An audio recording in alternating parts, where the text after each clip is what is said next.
Welcome to the Youngpreneur podcast, a show for young and aspiring entrepreneurs who want to start or scale their own business. Our podcast is dedicated to helping young people find a community and resources to start and grow their businesses. Hosted by Charlotte Enever and Linda Reed Enever, our passion is seeing the future of business grow. Hi, welcome to the Youngpreneur Society podcast. I'm your host, Charlotte Enever, and joining me today is Katerina Cozias. Katerina, could you please give us a little introduction to yourself and your business? Absolutely. So thank you, Charlotte, for having me. And a big hello to all the youngpreneurs out there. I have been in the media and communication space for over 25 years. And I'm actually born and raised in Canada, but currently living in the United States. As someone who has spent several years in Hollywood, both in front of the camera and behind, my business focuses on accelerating communication and media skills.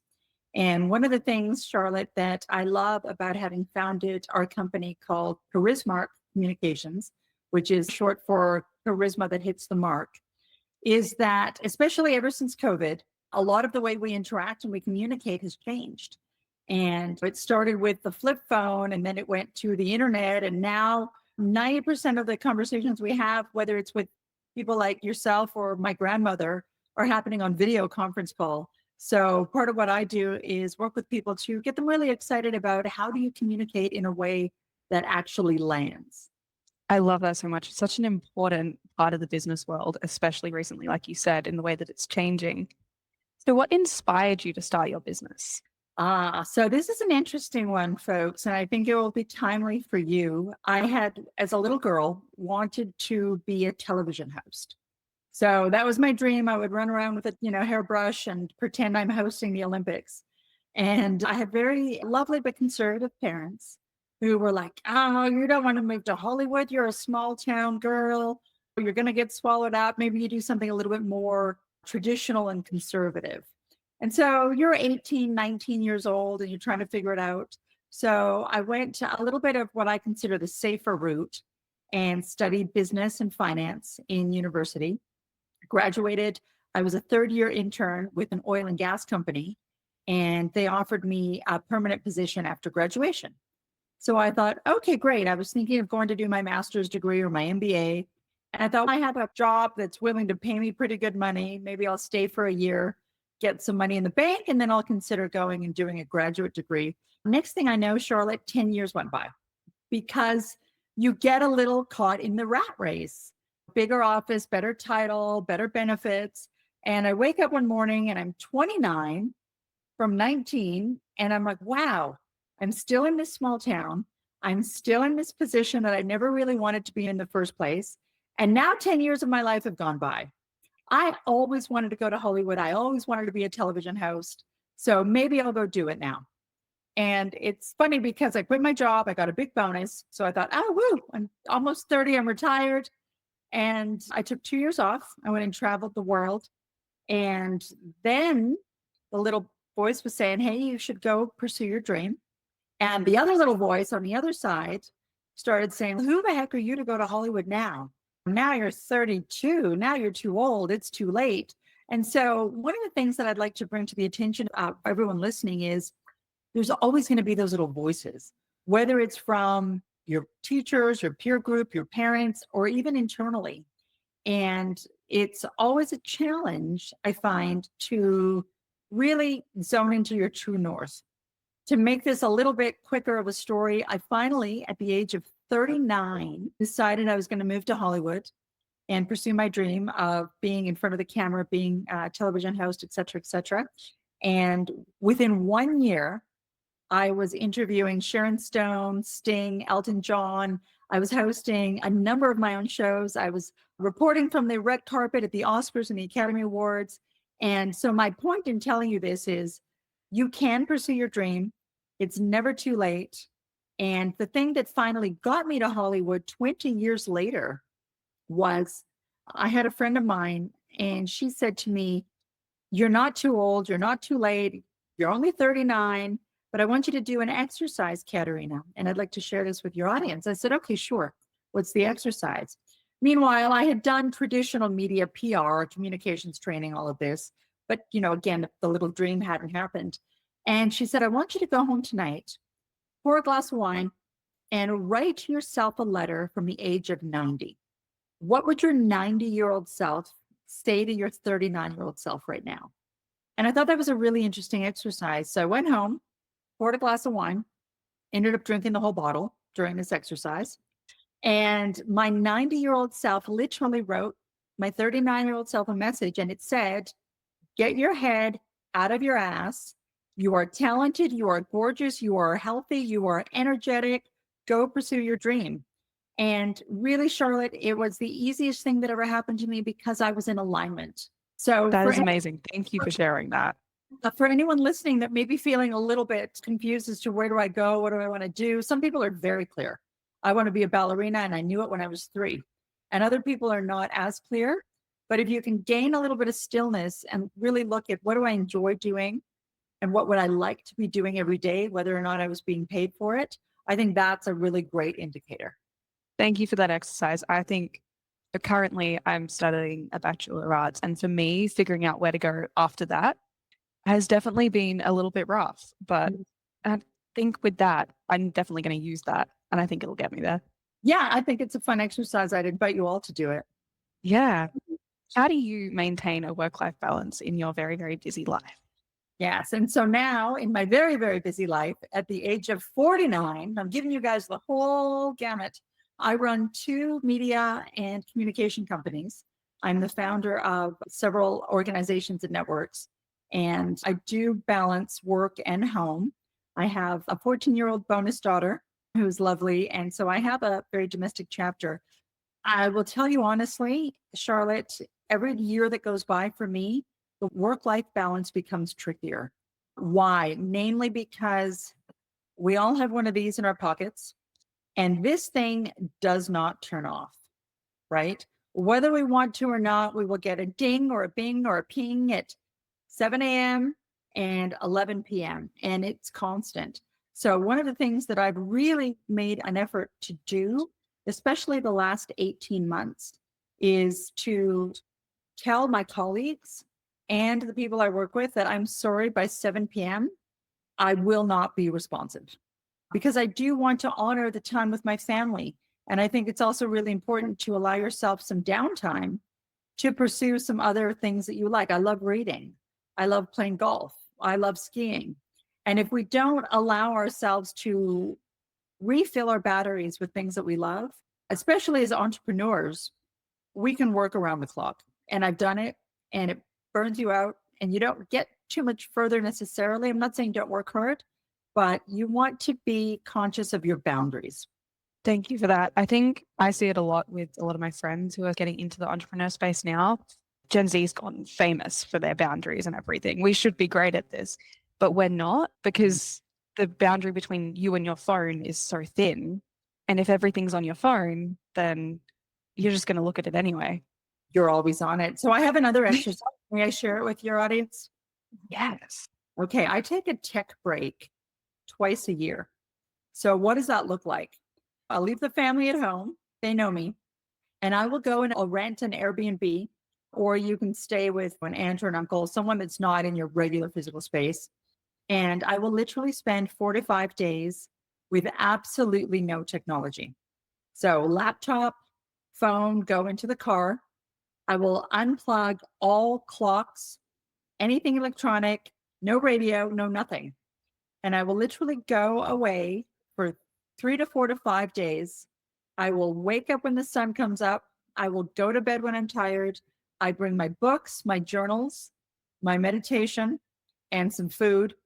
And I just take a twice a year tech break, typically in January and in August. And it's, again, such a refuel, because the first 2 days you go through withdrawal. You're like, where is it? Where's the phone? Where is it? And you don't recognize until you eradicate that distraction how much noise is around. And when you can quiet the noise, you can open up to inspiration. And I find doing that a couple of times a year is really helpful for me and very powerful. So another exercise I would invite you to do. I think that'd be pretty fun. As somebody who's grown up her entire life with tech, like I haven't lived without it, I think that'd be actually really exciting. Yeah. A little bit hard, trust me, but Yeah, yeah. I reckon I'll get used to it eventually. What is your favorite part of running and founding a business? Oh, so this one's an interesting one. I think it's important to allow yourself the career stages. When you're in university and you're starting out, and perhaps you're going to work for someone, perhaps you're starting your own business, I believe it's important to have patience with yourself because a lot of the energy will be there to innovate. At the same time, there is a wealth of knowledge still to be gained. So I think I would classify it in chapters. Chapter one would be that early graduating into early career transition. And that would be largely a learning phase. Whether you're learning from somebody superior, whether you're learning from YouTube, you're learning, you're gathering information. The middle stage is when you start becoming a little more service oriented. Okay, I now understand what I know. I now understand what I have. How can I service someone else? And that's typically once the entrepreneurial journey accelerates a little bit, you're going down that curve. But you get to a point where, again, I'm just shy of 50, where you recognize I have learned some things, I have offered some things, and now I have skills that can help train other people. And so in 2017, I decided to branch out on my own and create a media training company so that people can learn how to show up on camera. 90%, 90, Charlotte, of Fortune 500 CEOs cannot effectively articulate what their company actually does. They may be geniuses in healthcare or economics or engineering, but if I get them a 2-minute slot on the BBC and they can't articulate why their company is important, it becomes a lost opportunity. And so in 2023, to complement the media training company that we had set up, I started Charismark Communications, which actually does communication training. Why? Because everything is communication. And it's interesting, Charlotte, I'll give you one more little stat here. You know, we think of communication as, hey, you and I are talking. Actually, only 5%, 5% of how we communicate comes from our words. 30 to 35% comes from our voice or tonality or inflection. How many of you out there, gentlemen, have a girlfriend or a wife? Put your hand up. If you have a girlfriend, put your hand up if you have a wife. Put your hand up if you want to have a girlfriend. This is going to apply either way. So you walk into the house one day and you've had a little tiff and you say to your partner, honey, are you mad? And she looks at you and goes, nope. Are you listening to the word no, or are you listening to the tonality, right?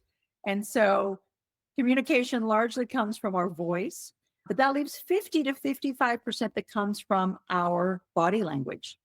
Are our feet pointing in the right direction? Is our eyebrow raised? And if our eyebrow is raised, what is that signaling to the other person? There are all sorts of nuances where combined, we are projecting. And the change that's happened, and I'm going to preempt possibly some of this conversation, Charlotte, but I want to make this point known for a lot of the viewers out there. Communication has changed because it used to be about how are we presenting? Again, am I standing? Am I loud enough? You know, all of that. Then it shifted to how am I being perceived? It was more about the other person and what they were able to understand from our messaging. Now it's really simply about how do I cut through the noise? The average American, I can't tell you about Australia, but the average American has an 8-second attention span right now, Charlotte. 8 seconds. How do we as people capture attention, create trust, maintain credibility, imply integrity, and get our message across in a way that is either going to align that person to us or politely move them out of our way so that they don't become a barrier towards us and what we want? And our high-level communication training really helps people develop the skills to get through a society that has a highly fragmented attention span right now. Yeah, definitely. I could say that it's probably the same here in Australia with the 8-second attention span. Yeah, you know, it's just the YouTube shorts and the Instagram algorithm and TikTok made it even crazier. And so we're just like, what's next? What's next? What's next? Without actually allowing anything to land. And it's really become a challenge for people. Yeah, definitely. You're very much getting into that market that really Mhm. needs it. Because I think, especially with social media, there's a lot of gurus out there that tell you to use those 8 seconds of attention to gain all of their trust and make them buy this thing and make them do that and make them do this. But I suppose from what you're doing, you're keeping them there for longer than the 8 seconds. That's actually the key, because to be honest with you, is not the intent to create relationship. And Yeah, I genuinely feel that when you create relationship, then you can align in a way that allows both parties to win. If you don't establish that basis of relationship, somebody walks away feeling like a sucker. definitely. There's no need for that, in my opinion. I agree. Yeah. How do you stay in touch with the motivation you had when you first started out? Yeah, that one's an interesting one, because I've come to recognize that life, and you see again the memes on Instagram, right? Life is a reflection of our perception. I like to think of life as a diamond, and a diamond is multifaceted. Depending on which way you turn it, you'll have a different sense of lighting, a sense of reflection. So for me, I think it's important to establish your own belief system. And I do not prescribe to the belief system that we have to start to diminish our light as we get older. I just think that's ridiculous. Yeah, So I yes. believe it, right? Yeah. And so in my paradigm, I choose to believe that every day gets better and better. And I seek evidence of that. And the universe reflects the evidence of that back to me. And so for me, it's when I was little, I wanted to be a host with a little brush in my hand. When I got older, I decided to actually go to Hollywood and have a microphone in my hand. Now, as I get even older, I'm looking at the landscape, which we are all about to enter, if we haven't already, the tsunami of AI automation that is coming our way, and attempting to figure out, how do I position myself, my business, my loved ones in a way that is not going to get completely pummeled by this tsunami, but rather is going to be able to surf the wave. And so my motivation stays high because the challenges ensue. And I think that's a fun part of life. If life was one dimensional, how boring would that be? It would be so boring. There'd be nothing to do. So, for as much as I'd love to sit around all day, which I do sometimes, I think it's important to just decide that you want to enjoy life. And then the motivation happens automatically. Thank you for that one. Yeah. What defines good communication for you? So, that's an interesting one, because that's a question I get asked in my business a lot. And for me, good communication happens when, again, both parties come out feeling better or having had it. Now, that's not to say that you're not going to have disagreement, you're not going to have high stakes negotiation, pressure points. But if you can set the intention that the outcome will be beneficial for both parties, I really feel that we need to move into a more collaborative business model, and that will serve the collective well. And if more of us do that, then the wave will shift. And I do want to shout out to Gen Z, Charlotte, because you are much better at doing that than we are, at really having a respect for social justice, having a respect for things like the environment and immigration issues. We absolutely can work together. And it's tricky because there are corporate powers that be that are making it trickier and trickier. And so I feel that, especially for young entrepreneurs, you are at a wonderful crossroads of opportunity where you can literally leverage this AI automation business to vastly accelerate not only the timeline for your business or for yourself or for your career, but also the reach. And for as much as I hate tech, I try to look at the positive sides whenever I can. Yeah, definitely. I think that's needed nowadays. There's a lot of fear around AI, but I think figuring out how to work around it could be a fun challenge. Yeah. What does strong communication have to do with business success? So I have observed my entire life, flat out, those who communicate better get further in life. They just do. That is a fact. The beautiful thing is communication can be learned. And that has everything to do with, again, are you communicating with clarity? Does the other person understand what you need? And are you doing it succinctly in a timeline that's going to capture attention? But more importantly, think about it. Communication touches every element of your life. How many of you out there right now would like to buy a house eventually? Chances are you're going to have to go to a bank and get a mortgage and negotiate an interest rate, et cetera, et cetera. So if you're walking into a room and it's you and the mortgage broker, wouldn't you prefer to be in the power position? Yes, that person might be 20, 30 years older. Yes, that person works in the bank. Back in the day, they used to wear a suit. I went to my local bank the other day and he was wearing a football jersey, which for me, old school, I want to blow my brains out. Anyway, again, you look at who in the room is the one wielding the power. And if I can give your audience a little insight on that, I want you to imagine back in the 1400s. So we're in England and we're in a castle. Who is the person that is projecting authority? The king. Why is it the king? Because the king is perched on his throne very calmly. It's he who is breathing the most calmly. Everyone else is scurrying, whether it's the court jester or the serving wench or the whoever, the knight coming in on the horse, they're all active. And he is the one that is the most calm. So when you can learn to communicate even internally with your own nervous system, a neurosomatic nervous body system linguistics, where you are literally using communication as a stabilizing force for the room that you walk into, you will automatically garner and gather attention that will put you in a power position irrespective of age or status. And that's some of the things we train on, and it's really powerful. Yes. And that has so much to do with business success. It does. How is traditional communication still needed in a world being quickly overrun by automation and AI?